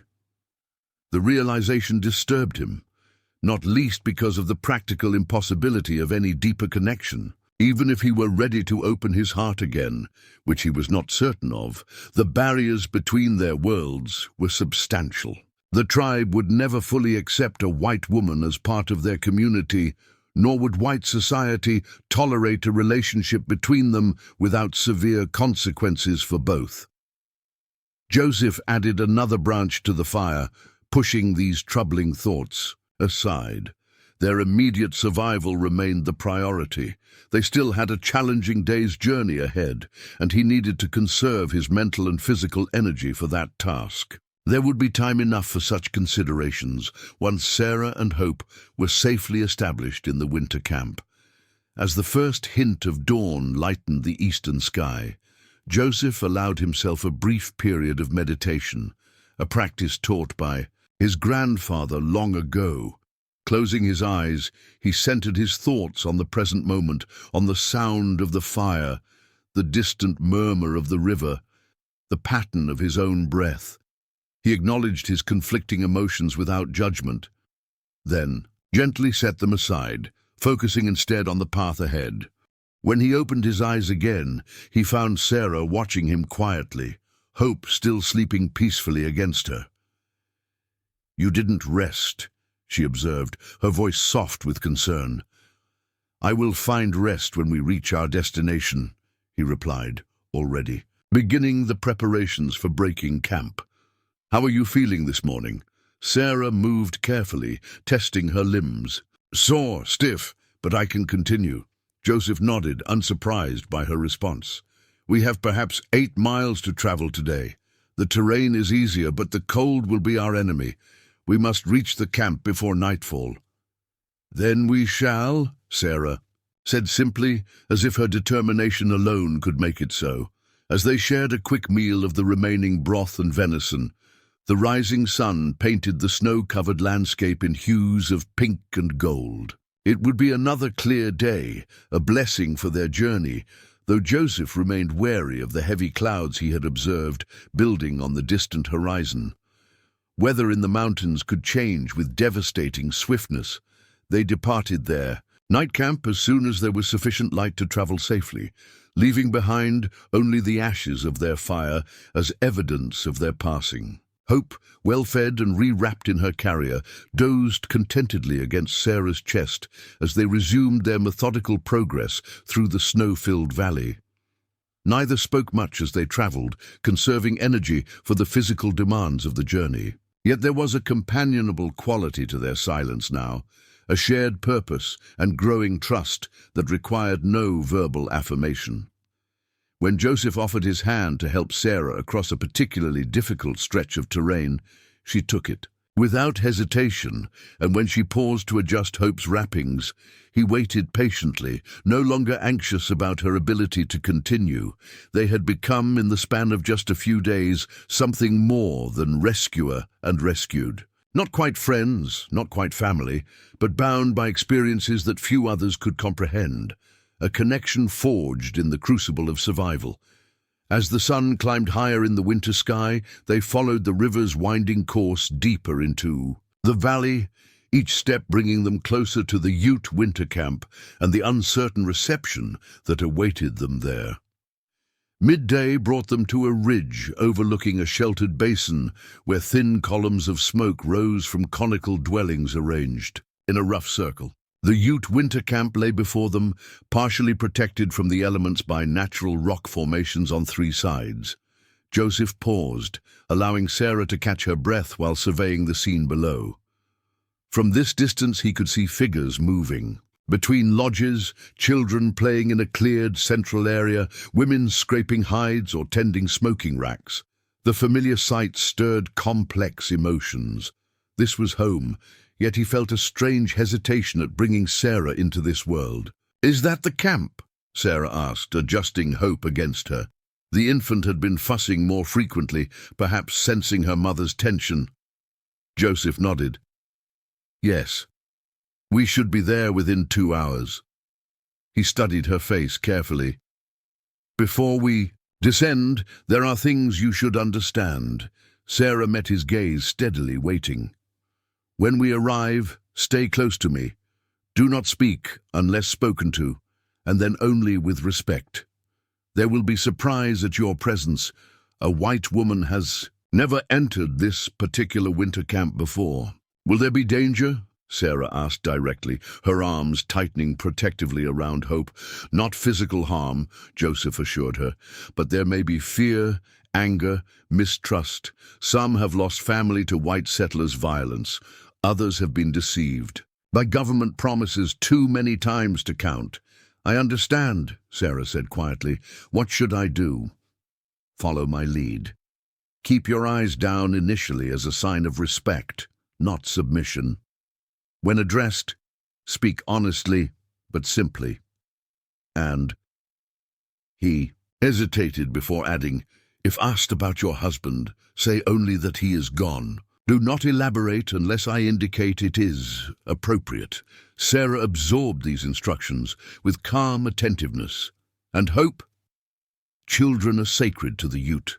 She will be protected, regardless of her parentage." Joseph adjusted his pack, preparing to continue. "Are you ready?" Sarah squared her shoulders and nodded. "Lead on." The approach to the camp took longer than Joseph had estimated. The snow was trampled and icy on the well-used paths, making footing treacherous. By the time they reached the outskirts of the settlement, the afternoon light was beginning to fade from the sky, and temperatures were dropping rapidly. Their arrival did not go unnoticed. A young boy spotted them first, calling out in the Ute language before running toward the central lodge. Within moments, several men emerged, their expressions guarded as they recognized Joseph, and then shifting to alarm as they saw Sarah behind him. The tallest of the men stepped forward, his weathered face revealing nothing as he addressed Joseph in their native tongue. "Joseph, 2 Rivers, you return after many days, and you bring a white woman to our camp. This requires explanation." Joseph responded in the same language, his tone respectful but firm. "Grey Wolf, I found this woman and her newborn child near death in the mountains during the great storm. The spirits guided me to them. They would not have survived without assistance." Grey Wolf's dark eyes flicked to Sarah, who stood quietly with downcast eyes as instructed, then back to Joseph. "The council must hear of this. Come." A small crowd had gathered, maintaining a wary distance. Joseph noticed the varying expressions: curiosity from the children, open hostility from some younger men, cautious assessment from the women. He gestured for Sarah to follow as Grey Wolf led them toward the largest lodge at the center of the camp. Inside, a fire burned in a central pit, its smoke rising through an opening in the peak of the conical structure. Several older men and 2 women sat in a semicircle, their faces illuminated by the dancing flames. Grey Wolf took a position among them, leaving Joseph and Sarah standing before the council. "Speak, Joseph 2 Rivers," commanded an elderly man whose deeply lined face bore the dignity of many winters. "Tell us why you have brought this stranger among us." Joseph addressed the council in English out of courtesy to Sarah, though he knew all present understood the language to varying degrees. "Honored elders, I was returning from gathering medicine plants when the great storm came. I sought shelter, but during the worst of the blizzard, I received a vision, a calling to follow a thin column of smoke visible through the snow."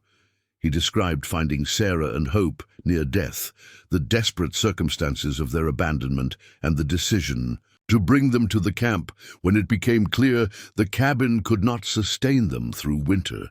"I acted as any of our people would when finding those in need," he concluded. "I could not leave a mother and newborn to perish alone." Eagle Feather, the eldest of the council, studied Sarah intently. "Woman, what is your name? And how came you to be alone in the high country during winter?" Sarah raised her eyes respectfully, her voice clear despite her exhaustion. "My name is Sarah Mitchell.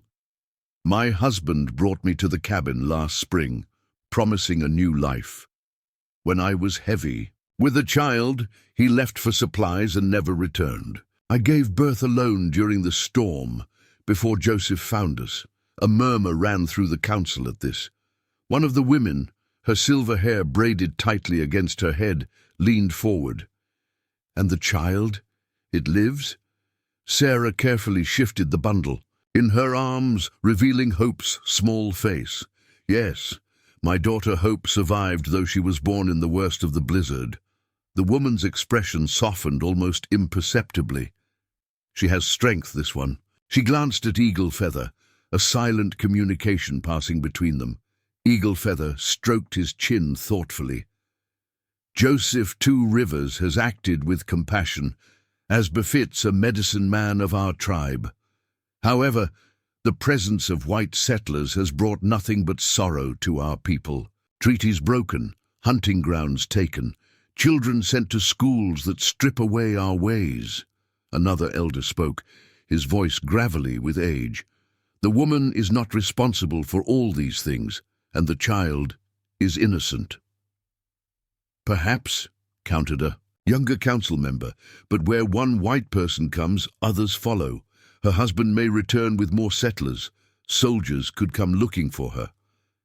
My husband will not return, Sarah said quietly, but firmly, and no one knows I am here. I was not registered at any settlement. We travelled without companions. She hesitated before adding, I seek only shelter until spring, when I can make my way to a place where my daughter and I might start again, away from this land that belongs to your people. Her direct acknowledgement of Ute territorial rights appeared to surprise several council members.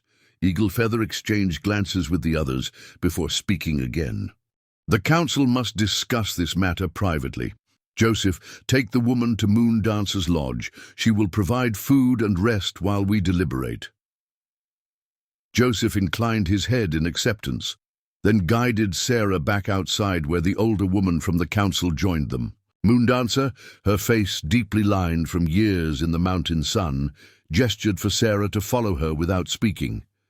As they crossed the central area toward a smaller lodge on the eastern side of the camp, Joseph remained close to Sarah's side, acutely aware of the stares that followed them. Children pointed openly, while adults attempted to mask their curiosity or hostility with practiced indifference.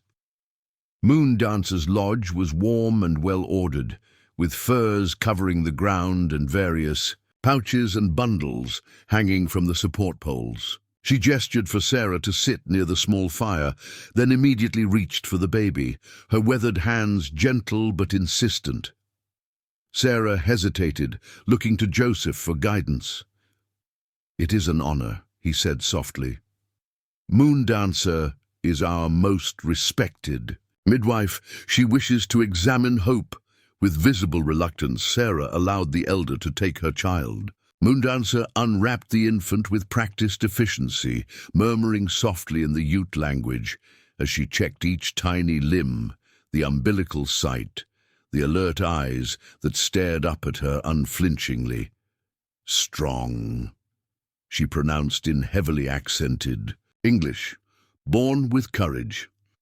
She rewrapped Hope before returning her to Sarah, then busied herself preparing a herbal tea over the fire.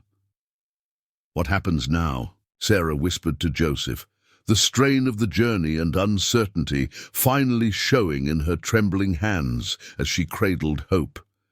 The council will decide your fate, he replied honestly. It may take hours. Rest while you can. Moon Dancer brought them bowls of rich stew and corn cakes, watching with approval as Sarah ate hungrily despite her obvious exhaustion. When the meal was finished, the older woman indicated a pile of soft furs in the corner where Sarah could rest. Sleep, Joseph encouraged her. I must return to the council to speak on your behalf. Alarm flickered in Sarah's eyes. You're leaving? Only to the central lodge. Moon Dancer will watch over you and Hope. He hesitated, then added, Trust me, Sarah. I will not abandon you here. The naked fear in her expression reminded him sharply of her recent abandonment, of the betrayal still fresh in her experience. I will return, he promised more firmly. Rest now. You are safe here. As Joseph left the lodge, Moon Dancer followed him outside, her voice low and urgent. The young men are angry, Joseph. They speak of riders seen near our hunting grounds. White men searching for something. They fear this woman brings danger, Joseph frowned. What riders? When? 3 days passed. Black Fox saw them from the high ridge, 4 men, heavily armed, following the river valley. This was troubling news indeed. Did they approach the camp? Moon Dancer shook her head. No. They turned back when the snow began again. But they Will return when weather permits. Black Fox is certain they were searching, not hunting. Joseph considered this information carefully. If Sarah's husband had indeed returned with companions, seeking either her or perhaps something of value left at the cabin, it could bring unwanted attention to the Ute winter camp. The tribal council would view this as a significant threat. "I must tell the elders of this," he said. "Watch over the moon dancer. The woman has suffered much, and the child is blameless." "I know the innocence of children, Joseph Two Rivers," the old woman replied with a hint of sharpness. "I have buried too many of our own who were equally blameless." With that sobering reminder, Joseph returned to the council lodge, where debate was already underway. He entered quietly, taking a position at the edge of the circle until acknowledged by Eagle Feather. "Joseph Two Rivers, we have been discussing the woman and her child. There are concerns." Joseph inclined his head respectfully. "I have just learned of riders seen 3 days ago searching in the river valley. If these men seek Sarah Mitchell, their presence could indeed bring danger." Grey Wolf leaned forward, his expression hardening. "You see, already trouble follows this white woman. We should send her away before she leads these men to our camp." To send a woman and newborn into winter alone would be a death sentence. Joseph countered, "Is that who we have become? A people who condemn the innocent out of fear?" "Innocent?" another council member scoffed. "How many innocent whites have taken our lands, killed our people, broken promises? Their innocence ends where our suffering begins." The debate intensified, with various council members arguing for either compassion or caution. Joseph listened carefully, speaking only when directly addressed, aware that pushing too forcefully could damage Sarah's chances. Finally, Eagle Feather raised his hand for silence. "I have heard enough. Joseph Two Rivers, you brought this woman to us, guided by a vision you believe came from the spirits. Do you pledge your honor for her? Will you accept responsibility for any trouble her presence brings?" The question was not unexpected, but its implications were serious. By accepting responsibility, Joseph would be binding his fate to Sarah's. If harm came to the tribe because of her, he would share in the consequences. "I pledge," he said without hesitation. "I believe the spirits guided me to her for a purpose. I will ensure no harm comes to our people through her presence." Eagle Feather nodded slowly. "Then this is our decision. The woman and her child may remain until the first thaw of spring, but no longer. She will stay in Snow Lily's lodge. Her husband was lost to sickness last winter, and she has room. The woman must obey our ways while among us, work alongside our women, and never leave the camp alone." He fixed Joseph with a penetrating stare. "And you, Joseph Two Rivers, will remain in camp during this time. No more solitary journeys until the woman has departed. If danger comes, you will stand with us to face it." The restrictions were stringent but fair. Joseph bowed his head in acceptance. "Thank you for your wisdom, honored elders. I will inform Sarah of your decision." As the council dispersed, Grey Wolf approached Joseph, his voice low enough that only they could hear. "You risk much for this white woman, my friend. I hope she is worthy of such sacrifice." "It is not about worthiness," Joseph replied. "It is about doing what is right." Grey Wolf's expression remained skeptical. "There are many among us who will watch her closely. One wrong move, one sign of treachery, and not even your word will protect her." "She seeks only safety for her child," Joseph assured him. "She is not our enemy." "Perhaps not intentionally," Grey Wolf conceded. "But intention and consequence are often strangers to one another." With that warning hanging in the air, Joseph made his way back to Moondancer's lodge, where he found Sarah sleeping fitfully, one arm protectively curved around Hope. Moondancer sat nearby, weaving a small charm from reeds and feathers. "For the child," she explained, holding up the intricate creation. "Protection." "Thank you," Joseph said sincerely. "The council has decided they may stay until spring under certain conditions." Moondancer nodded, as if she had never doubted this outcome. Snow Lily's lodge? Yes. How did you know? A smile touched the elder's weathered face. Old women hear much, even when not present. Snow Lily has been lonely since Walking Bear crossed to the spirit world. A child's cry will heal her heart. Joseph glanced at Sarah's sleeping form. Will she be treated fairly? By some, yes. By others. Moondancer shrugged expressively. Time will answer that question. Much depends on her willingness to learn our ways without judgment. She is stronger than she appears, Joseph said, surprising himself with the defensiveness in his tone. Moondancer's shrewd eyes studied him carefully. I see this woman has made a place in your thoughts, Joseph Two Rivers. Be cautious. Some paths lead only to pain. Before Joseph could respond to this uncomfortable observation, Sarah stirred, her eyes opening with momentary confusion before focusing on him. Relief washed over her features. You came back, she said softly. As I promised, he replied. The council has reached a decision. Sarah pushed herself upright, checking hope before giving Joseph her full attention. Tell me, as he explained, the conditions of their stay, the temporary nature of the arrangement, the restrictions on her movement, the expectation that she would work alongside the Ute women.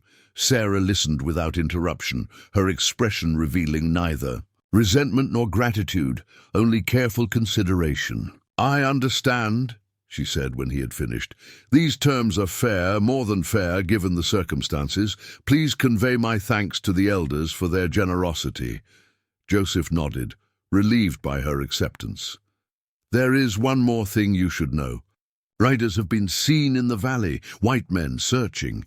If it is your husband, it's not, Sarah interrupted with surprising vehemence.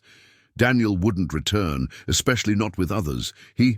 She hesitated, glancing at Moondancer, before continuing more quietly. There were things of value left in the cabin, gold nuggets he found while prospecting last summer. He kept them hidden in a pouch beneath the floorboards. I discovered them after he left. This new information cast a different light on the situation. If the riders were indeed searching for hidden gold rather than Sarah herself, it presented both a different danger and potentially a different opportunity. Did you bring this gold with you? Joseph asked sharply. Sarah shook her head. I left it where it was. It seemed tainted somehow, blood money that nearly cost Hope's life. Joseph exchanged glances with Moondancer, whose expression had grown grave. If these men seek gold, they will tear the cabin apart to find it. And if they don't find it, they may expand their search. I never considered that, Sarah admitted, distress evident in her voice. I didn't think anyone else knew about it. Gold has a way of being known, Moondancer said cryptically. Its voice travels far, even when hidden. A commotion outside interrupted their conversation. Raised voices, the pounding of hooves, a general alarm spreading through the camp. Joseph moved quickly to the lodge entrance, lifting the flap to see several Ute warriors gathering in the central area, weapons in hand. Grey Wolf spotted him and called out, Joseph! Riders approach from the south, white men heavily armed. Sevilla, the conflict Joseph had hoped to avoid, had found them with unexpected swiftness. The peaceful interlude of Sarah and Hope's acceptance into the camp had lasted mere hours before an external threat had materialized on their doorstep. Stay here. He instructed Sarah firmly. Do not leave this lodge unless Moondancer tells you it is safe. Fear flashed in Sarah's eyes, but she nodded, gathering Hope closer. Be careful, Joseph. The genuine concern in her voice caught him off guard. In the chaos of the moment, with danger approaching and the camp mobilizing for potential conflict, that simple expression of personal care affected him more deeply than he cared to admit. I will return, he promised for the second time that day, hoping circumstances would not make a liar as he stepped out to face whatever threat was riding. Toward the camp, The winter evening had descended into full darkness, the moon partially obscured by racing clouds. Joseph joined the gathering of Ute men at the edge of camp, where Eagle Feather was already organizing their defense.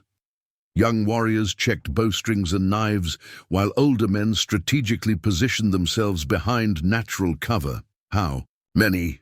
Joseph asked Grey Wolf, who was scanning the southern approach with narrowed eyes. "4 riders, moving slowly but directly toward us. They carry rifles." Eagle Feather approached, his aged face set with determination. "We will not fire first, but we will protect our people.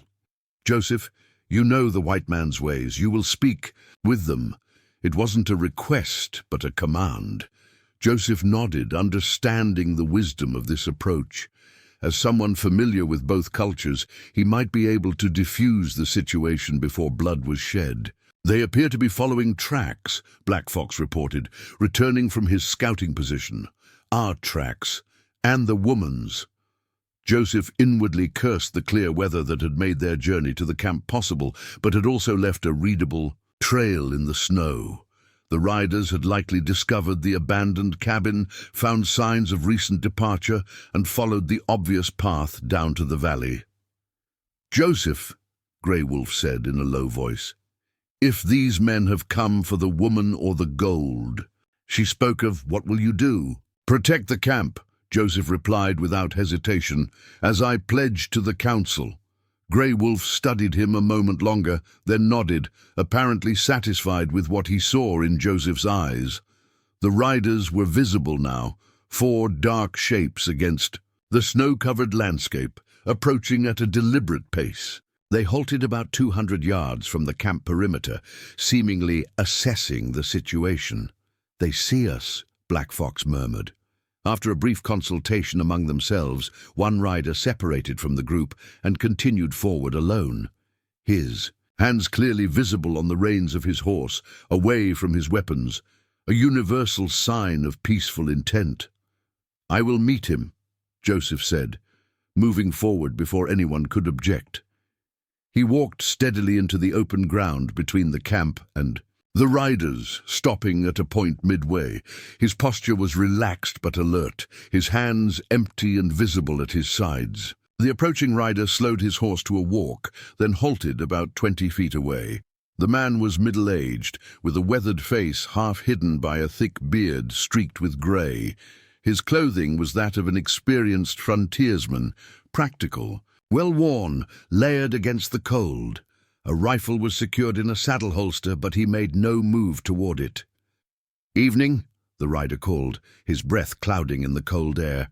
"Name's Frank Hawkins. Looking for some folks might have passed this way." Joseph remained expressionless. "What folks would those be?" Hawkins studied him with shrewd eyes. "You speak mighty fine English for a Ute. And you ride mighty close to a peaceful camp with armed men," Joseph countered evenly. "State your business clearly." The man shifted in his saddle, clearly reassessing the situation. "Fair enough. I'm tracking a man named Daniel Mitchell, owes me and my partners considerable money from a mining venture. Traced him to a cabin up in the high country, but found it abandoned. Woman and child been there recently, though, followed their trail here." Joseph's mind worked quickly. This explanation aligned with what Sarah had told him about the gold, but whether Hawkins was telling the complete truth remained to be seen. "This Mitchell," Joseph said carefully, "when did you last see him?" "October, in Denver. Said he had a claim up in these mountains, promised to return with our share once he'd checked on his wife." Hawkins spat into the snow. "Man's a snake. Never intended to come back with our money. And the 4 of you decided to track him through winter mountains based on this." Hawkins's expression hardened. "It's a considerable sum, and Mitchell made the mistake of showing samples before he disappeared. Rich ore worth the trouble." Joseph maintained his impassive stance. "There is no Daniel Mitchell here." "What about a woman, young, dark-haired, with a baby?" Hawkins leaned forward slightly. "Look, we mean no harm to the woman or child. Our business is with Mitchell and what he stole. If she's here, we just need information." Behind him, Joseph could sense the Ute warriors' growing tension. This standoff needed to end before someone acted rashly. "Wait here," he instructed Hawkins. "I will speak with our elders." The rider nodded reluctantly, and Joseph returned to where Eagle Feather and the others waited. "He claims to seek a man who owes them money," Joseph explained in the Ute language. "Daniel Mitchell, Sarah's husband, says Mitchell showed them ritual samples and disappeared." "Do you believe him?" Eagle Feather asked. Joseph considered before answering. "Partly.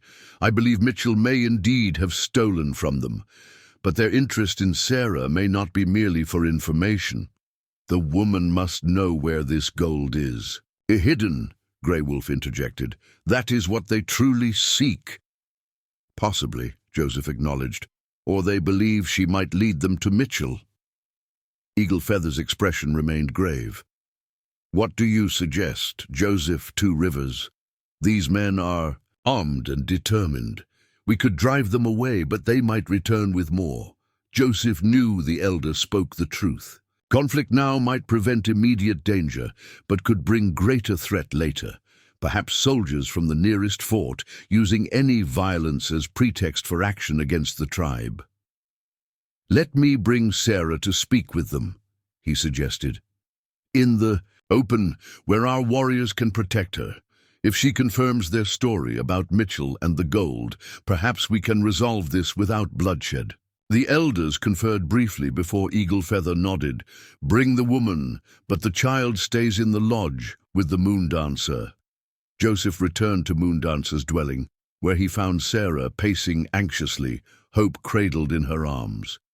She turned to him immediately as he entered. "What's happening? I heard horses." "Men have come," Joseph explained, keeping his voice calm. "They claim to be looking for Daniel. They say he owes them money from a mining venture." The color drained from Sarah's face. "Frank Hawkins," she whispered. Joseph's surprise must have shown, because Sarah continued hurriedly. "Daniel mentioned him, a partner in Denver. He was afraid of these men, said they would kill him if they found him." "Did Daniel steal from them?" Sarah closed her eyes briefly. "Yes. He admitted as much before he left. Said the gold he'd found was rightfully theirs too, but he wasn't going to share. I thought—" Her voice faltered. "I thought that was why he never returned. That he'd simply taken the gold and abandoned us. These men want to speak with you," Joseph said gently. "They've followed your trail from the cabin." Terror flashed across Sarah's features. "No, they'll kill me too if they think I know where Daniel is." "I will not let them harm you," Joseph promised. "But refusing to speak with them could bring greater danger to everyone in this camp. The elders believe this is the safer path." Sarah looked down at Hope, her internal struggle visible. "What about my daughter?" "She will stay here with Moondancer, safe inside the lodge." The older woman, who had been listening silently, stepped forward. "No harm will come to the little one while she is in my care. This I swear." After a moment's hesitation, Sarah carefully transferred Hope to Moondancer's waiting arms. The infant fussed briefly, then settled against the elder's chest. "If anything happens to me," Sarah began, her voice breaking. "Nothing will happen," Joseph assured her firmly. "I will be beside you the entire time. The Ute warriors are positioned to protect you. We need only confirm their story and send them on their way." Sarah straightened her spine, visibly gathering her courage, as she had done so many times since Joseph had found her. "Very well. Let's get this over with." They left the lodge together, Joseph keeping close to Sarah's side as they walked toward the camp perimeter. The Ute warriors had maintained their positions, arrows nocked and eyes watchful. Frank Hawkins remained where Joseph had left him, though his posture had grown more tense as he noticed the armed men surrounding the camp. As they approached, Joseph felt Sarah stiffen beside him, her steps faltering slightly. He placed a supportive hand at her elbow, steadying her. "Remember," he murmured, "they need you more than you need them. Speak truthfully but carefully." Hawkins straightened in his saddle as they came to a stop several paces away. Recognition flashed in his eyes as he took in Sarah's appearance. "Mrs. Mitchell, I presume," he said, removing his hat in a gesture of courtesy that seemed at odds with the circumstances. "Frank Hawkins. I was associated with your husband in a mining venture." "I know who you are, Mr. Hawkins," Sarah replied, her voice remarkably steady despite her evident fear. "Daniel spoke of you." "Did he now?" "And did. He mentioned that he disappeared with our investment and samples worth considerable money." Bitterness edged Hawkins's tone. "He told me enough," Sarah answered. "I haven't seen my husband since October. He rode out before the first snow and never returned." Hawkins studied her skeptically. "Convenient timing, wouldn't you say?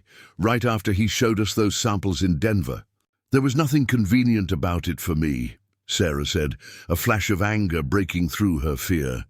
"He left me alone, pregnant, in a remote cabin with inadequate supplies. I nearly died giving birth during the blizzard. If not for Joseph finding me, both my daughter and I would be dead." This blunt account seemed to give Hawkins pause. He glanced at Joseph, then back to Sarah. "I'm sorry for your situation, ma'am, truly, but Mitchell took everything we had, our last chance at a stake. My partners and I tracked him to that cabin. We found gold dust in the floorboards." Sarah's sharp intake of breath was audible in the tense silence. Joseph tensed, ready to intervene if necessary. "You found the gold?" Sarah asked carefully. "Some of it. Not nearly what he showed us in Denver." Hawkins leaned forward. "Mrs. Mitchell, if you know where the rest is hidden, or where your husband might have gone, it would be worth your while to tell us. We're not unreasonable men." "I don't know where he is," Sarah replied truthfully. "As for the gold, what you found is all there was. Daniel spoke of more, but I never saw it." Hawkins's expression hardened with suspicion. "You expect me to believe he left his pregnant wife without taking the gold with him? My husband was not a courageous man, Mr. Hawkins. I believe he panicked, took what he could carry easily and fled, intending to return for the rest when he thought it was safe." Sarah's voice took on a bitter edge. "Perhaps he feared you more than he cared for his wife and unborn child." Something in her tone, the raw honesty of her pain, seemed to convince Hawkins where mere words might have failed. He sat back slightly, reassessing. "If what you're saying is true, and Mitchell abandoned you, then you have as much reason to find him as we do," he observed. "I have no interest in finding him," Sarah stated firmly. "My only concern now is my daughter's survival." Joseph decided. It was time to intervene. "Mr. Hawkins, you have what gold remained in the cabin. The woman knows nothing more that could help you. I suggest you and your companions return to Denver before the weather worsens." Hawkins considered this, glancing back at his waiting partners. "And if we were to insist on searching your camp, Mitchell could be hiding among you." The threat, though thinly veiled, was unmistakable. Joseph felt the Ute warriors tense around them, hands tightening on weapons. "That would be unwise," Joseph replied calmly. "Very unwise." A tense silence stretched between them as Hawkins weighed his options. Finally, he nodded slightly. "I believe you, Mrs. Mitchell, partly because your story fits what we know of your husband, a man who would run at the first sign of trouble, and partly because no woman would choose to birth a child alone in that God-forsaken cabin if she had any alternative." He replaced his hat, adjusting it against the cold wind. "We'll ride out, but if you ever hear from Mitchell again, there's a financial reward for information leading to him." He reached into his coat and produced a folded paper, which he extended towards Sarah. "My details are there, in Denver." Sarah hesitated, then stepped forward to take the paper, quickly retreating back to Joseph's side. "Thank you, Mr. Hawkins, but I don't expect to ever hear from Daniel again." "For your sake, ma'am, I hope that's true. Hawkins gathered his reins, preparing to turn his horse. Those mountains are no place for a woman and child. When spring comes, you'd be better off heading to civilization. We have found civilization here, Mr. Hawkins, Sarah replied with quiet dignity. Good evening to you. Hawkins looked momentarily taken aback by her response, his gaze shifting between Sarah and Joseph with new speculation. Without further comment, he wheeled his horse and rode back to his waiting companions. Joseph and Sarah remained where they stood, watching as the four riders conferred briefly, then turned their mounts and began moving away from the camp, back toward the southern trail. They're leaving, Grey Wolf confirmed, approaching from his observation position. Black Fox will track them to ensure they don't circle back. Joseph felt the tension drain from his shoulders as the immediate threat receded. Beside him, Sarah swayed slightly, the brave facade crumbling now that the confrontation was over. He caught her elbow, steadying her. You did well, he told her quietly. Very well. She looked up at him, her eyes bright with unshed tears. Will they really leave, or will they come back? They will leave, Eaglefeather said, joining them. They found what they sought, confirmation that Mitchell is gone, and the gold with him. They are practical men. They will not waste more time in these mountains with winter deepening. Sarah nodded, accepting the elder's assessment. May I return to hope now? Of course, Joseph replied, but before they could move, Eaglefeather placed a gnarled hand on Sarah's arm. You protected our camp with your words, the old man said. You did not betray us, though these were your own kind. This will be remembered. It was a significant acknowledgement from the tribe's most respected elder. Sarah inclined her head respectfully, understanding the importance of the moment, even if she didn't fully grasp its cultural implications. As they walked back toward Moondancer's lodge, the camp gradually returned to normal around them. Warriors stowed weapons, children emerged from hiding places, cooking fires were rekindled. The crisis had passed without bloodshed, a rare occurrence in the increasingly tense relations between settlers and indigenous peoples. I was so afraid, Sarah admitted as they walked, not just for myself, but for what might happen to everyone here because of me. Fear is natural, Joseph replied. Courage is acting despite it. You showed great courage tonight. I didn't feel courageous. She hesitated. I felt angry at Daniel for putting us all in this position, at myself for being foolish enough to follow him west, even at you for making me face those men. Joseph nodded, accepting her honesty. Anger can be a source of strength when properly directed. They reached Moondancer's lodge, where they found the elder singing softly to Hope, who was sleeping peacefully in her arms. The domestic tranquility of the scene contrasted sharply with the tension they had just experienced. The men? Moondancer inquired, looking up from the infant. Gone? Joseph confirmed. Sarah handled them well. As Sarah reclaimed her daughter, cradling the sleeping child with visible relief, Moondancer nodded approvingly. She has a warrior's heart under that gentle exterior. Now both of you should eat. Fear and cold empty the body's strength. She busied herself preparing a simple meal of dried meat and corn cakes, the normalcy of the activity helping to ground them after the heightened emotions of the confrontation. As they ate, Joseph noticed Sarah watching him with an expression he couldn't quite interpret. What is it? He asked finally. You stood beside me, she said simply. You could have handed me over to them. It would have solved the problem of my presence here.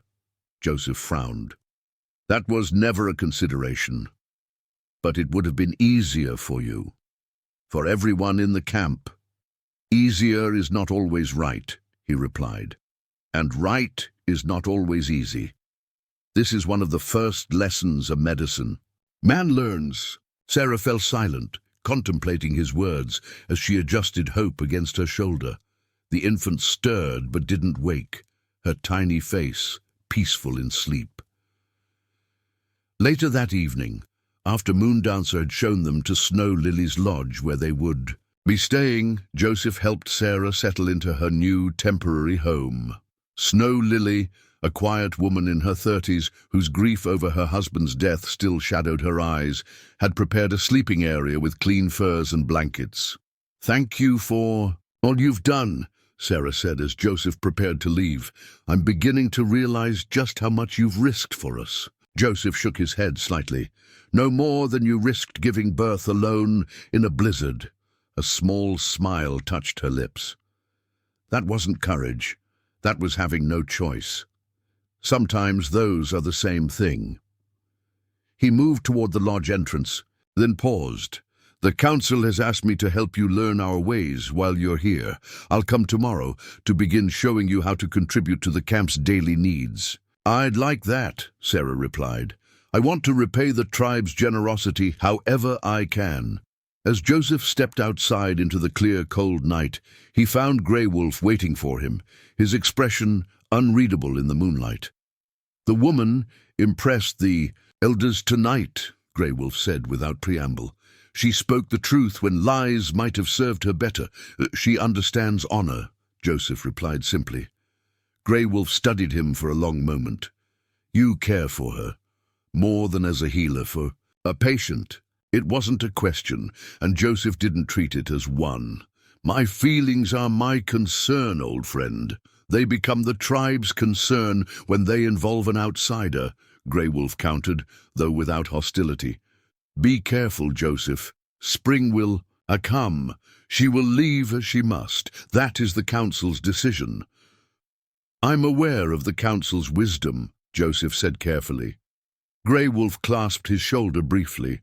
"I say this not to cause pain, but to prevent greater pain later. Guard your heart, medicine man. It is needed here among your people." With that, he walked away, leaving Joseph alone with thoughts that had been circling his mind since finding Sarah and Hope in that snowbound cabin. Grey Wolf's warning was unnecessary. Joseph was acutely aware of the impossibility of any deeper connection with Sarah. Cultural barriers, the council's decree, the practical realities of their different worlds, all stood as insurmountable obstacles. Yet as he looked up at the star-filled sky, Joseph couldn't deny the truth that he had been avoiding. In saving Sarah and Hope, he had inadvertently opened himself to emotions he had thought buried with Clara. The connection between them had grown from rescuer and rescued to something more complex, a partnership based on mutual respect and shared experience. Whether such a connection could have any future beyond the winter camp was a question Joseph wasn't ready to contemplate. For now, he would focus on helping Sarah and Hope integrate into the camp's daily life, on fulfilling his pledge to the council, on navigating the delicate balance between two worlds that rarely found common ground. The confrontation with Hawkins and his men had been resolved without bloodshed, but Joseph sensed that the greater challenges still lay ahead. Not external threats this time, but the internal conflicts of his own heart and the social realities of the world they inhabited. As he made his way to his own lodge, the camp settled into nighttime quiet around him. Fire smoke rose straight into the still air, carrying prayers and dreams upward to the star-filled heavens. Somewhere in that vast expanse, Joseph believed, the spirits watched and guided their paths. He could only trust that they had a purpose, in bringing Sarah and Hope into his life, and wisdom greater than his own for what should come next. Up next, you've got two more standout stories right on your screen. If this one hits the mark, you won't want to pass these up. Just click and check them out.